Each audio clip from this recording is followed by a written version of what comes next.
So it's a rainy April Saturday, and I'm finally about to get started on the horizontal stabilizer. So I'm looking forward to that. But real quick, I thought I would talk about a couple of modifications I've made to the work area down here. Primarily, I jacked up my table, put it on some 5-inch caster wheels. I've been complaining in a couple of different videos about how, I wish the table was higher when I was having to get on my knees and rivet some things, that kind of deal. So hopefully this should be better. I thought about just building a bigger table and keeping the one that I had down low, but I had already bought these wheels way back in the fall, sort of planning to do this, and then talked myself out of it. But so now I'm back to this. So yeah, they're 5-inch diameter wheels, pretty beefy wheels, and I've got it on a I had to put a little more substance to the legs to be able to have enough to bolt those into. Otherwise, it would have just torn up these 4x4s. So anyway, it's kind of funny looking, a little bit definitely added on, but this table wasn't pretty anyway, and it should get the job done. It took it from about 32 inches high to just under 40, so I gained almost 8 inches on the table height there. I think it kind of puts it at a nice height so that when I'm sitting on this guy, it should put me at a decent height to work here. And then, if I want to use a bar stool down here, then it's also a good height for that. So anyway, hopefully that works better. Another thing I've done down here is I put in some better lighting in the bigger room of the basement over there. I'm not going to move everything into there yet. In fact, I was kind of planning on only using that when I start on the wing, which is way down the road, because I think the wings will probably be in jigs, so it's still a big open area. But I figured I would go ahead and do that because the horizontal stabilizer here. So this is the rear spar, and it's about 11. It's a little over 11 feet long. So I can still maneuver it around in here. I can still turn it around and have plenty of room. But we're getting onto some bigger parts, and I think that's kind of cool. So I am looking forward to that. But anyway, so step one today for horizontal stabilizer is going to be to deburr these parts. Nothing too exciting there, nothing I haven't done and filmed a whole bunch already. And so this is the rear spar and the rear spar doubler. And I may also, the plans don't tell you to, but this has got a little bit of a curve to it, and they don't explicitly say to try and straighten it out, but in section 5 they talk about how to straighten some of these thicker aluminum parts that have a bend that's kind of imparted in them when they're stamped out, I guess. And so I may straighten this a little bit as well. So that's what I'm going to get started on now.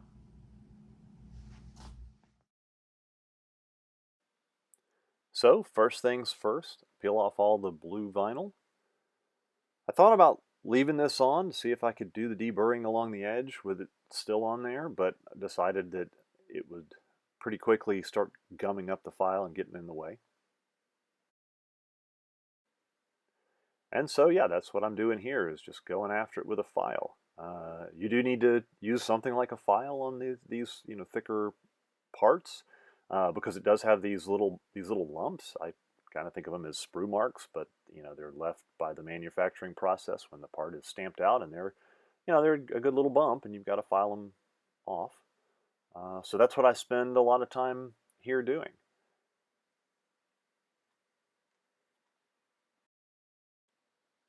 I did learn the hard way to come along with a piece of Scotch-Brite pad, just kind of with an initial pass before I started filing, because there are spots where it may be sharp enough to cut you. I actually cut my thumb just a little bit, not bad at all, but I learned to come along with a piece of Scotch-Brite, knock that really sharp edge off, and then I could file aggressively, if you want to call it that, without worrying about sliding my hand along it and getting cut.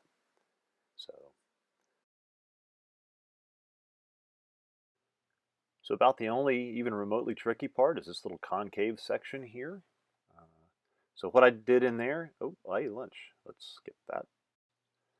So what I ended up doing in there was I ended up using a piece of scrap belt sander belt. Not even sure why I had that laying around in my scrap pile, but the grit was actually still pretty good shape. I guess the belt must have torn or something, and I just thrown it in the scrap pile. But what was nice about that is it was, fairly thick material, thicker than regular sandpaper, and so I was able to roll it into a little cylinder that perfectly matched the radius of that inside curve there in the center of the spar.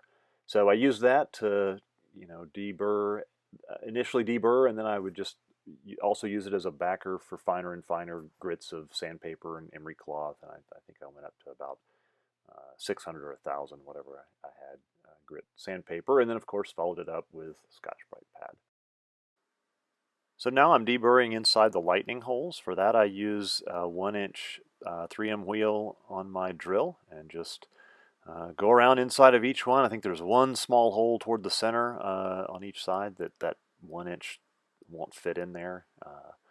And for that I end up using my little rolled up piece of sandpaper again, at least to do the initial deburring. And then of course I come back and use the Scotch-Brite pad in the little grippy thing. I don't know what else to call it. It's a Scotch-Brite pad holder that you chuck in your drill. I've used it on plenty of other things before, and it's really nice to get in there, and it just, depending on how big a piece of pad you put in there, it flaps around and smooths everything up real nice. And if you get the pad wrapped fairly tightly around it, then you can use it as a something that's got a little more pressure behind it. So that's what I'm doing here, just cleaning up all these holes. So now I've moved on to trying to straighten out this doubler. The way Section 5 tells you to straighten out these thick aluminum parts that have sort of a natural curve to them is you clamp it in a vise, between two blocks of wood or some kind of padding, apply a preload in the direction you want to bend, so basically just bend it the direction you want it to go, and then sort of hit it with a hammer to sort of set that, because otherwise it'll just go back when you release the pressure. Not crazy about these steps that involve beating on things with a hammer. I'm not hitting it very hard at all, and I'm using a rubber mallet there.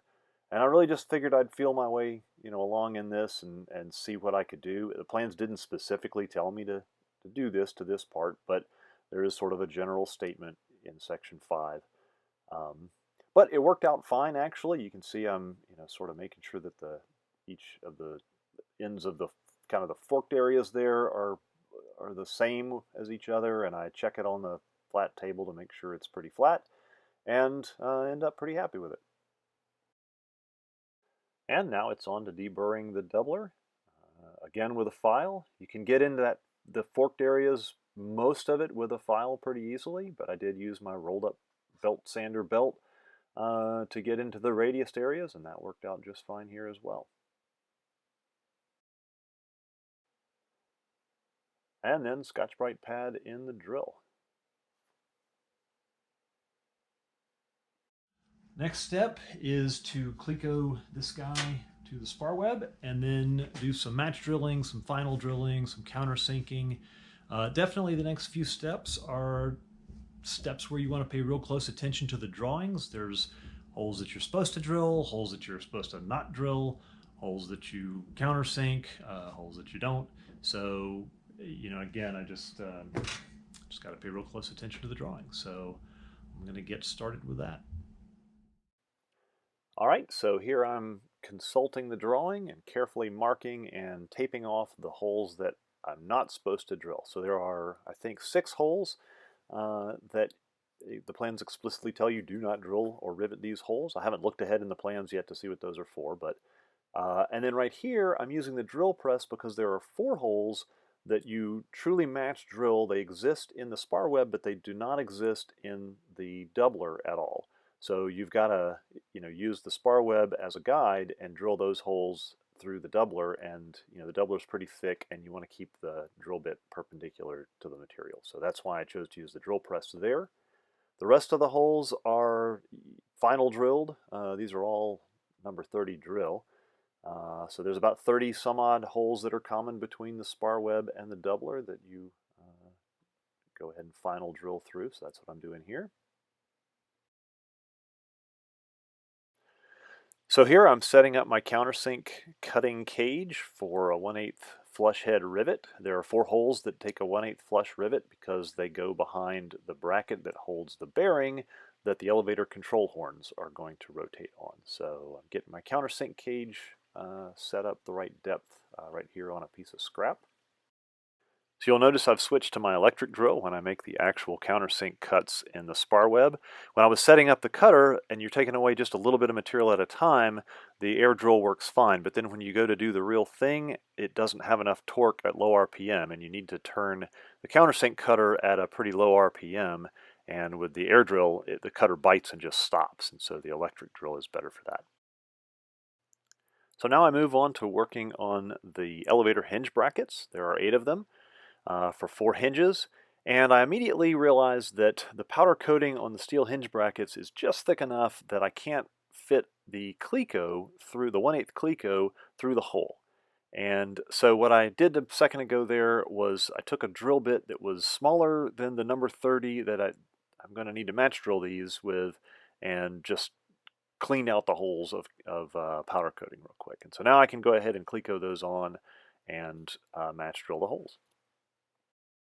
So again, I'm using the electric drill here because you want to turn the drill bit a little slower as you go through the steel hinge brackets. I also drilled from the steel hinge bracket side through to the aluminum spar web side instead of the other way around. The plans didn't explicitly tell you to do that here with these elevator brackets, but just kind of seemed like the right thing to do. You wouldn't want the drill to drill through the aluminum and then start wallowing out the hole, making it bigger as it cut through the harder steel. And then I go ahead and mark the hinges, number them, and put corresponding marks on the spar web so I can get them back in the right place. And that's about it.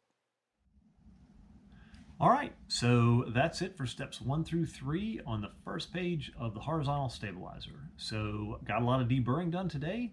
I got the rear spar doubler match drilled to the rear spar, got some countersinking done, got the hinge brackets match drilled to the rear spar as well. I've got everything marked so that I can take it apart and then be able to get it back together with all the brackets in the same positions and the doubler in the same orientation. And so that's the next step, is to take everything apart and deburr all the holes that I just drilled. The step after that has me in a bit of a quandary, because the step after that is to go ahead and rivet this stuff together.